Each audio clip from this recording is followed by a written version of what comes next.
जय शंकर दोस्तों, हमने नहा कर सूर्यदेव को चढ़ाया जल और फिर की पूजा। गीता पढ़ के नाम जप करके हो जाते हैं पूजा में शामिल और शाम बाबा का आशीर्वाद लेके निकल जाते हैं भ्रमण पे। और भ्रमण पे चलते हुए मेरे दिमाग में एक बात आई थी। मैंने दोपहर में एक वीडियो अपलोड की थी।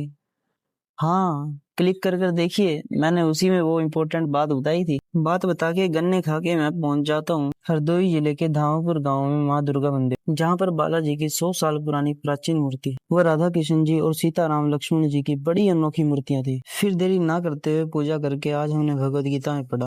भौतिक प्रकृति क्या है? गीता में इसे अपरा प्रकृति कहा गया है। जीव को परा प्रकृति यानी उत्कृष्ट प्रकृति, प्रकृति परा हो या अपरा, भगवान द्वारा सदैव नियंत्रण में रहती है। भगवान कहते हैं अप्रेयमित सत्वन्याम प्रकृति विधि में परा जीवता माँ बाहो ये एकदम धारेते जगत। भौतिक प्रकृति मेरी प्रकृति है और दूसरी जीव भूताम अर्थात जीव। भौतिक प्रकृति 3 गुणों से निर्मित है, सतोगुण, रजोगुण तथा तमोगुण। इनसे ऊपर है नित्य काल। इन गुणों और नित्य काल के संयोग से अनेक कर्म होते हैं जो हम अनादिकाल से सुख या दुख के रूप में भोग रहे हैं। जैसे मान लो मैं व्यापारी हूँ और मुझे इसके फायदे से संपत्ति आई तो मैं सुख भोगता हूँ, और अगर मुझे इसमें धन की हानि हुई तो मैं दुख भोगता हो जाता हूँ। इसी प्रकार हम भी कर्म के फल का सुख भोगते हैं और उसका कष्ट उठाते हैं। यह कर्म कहलाता है।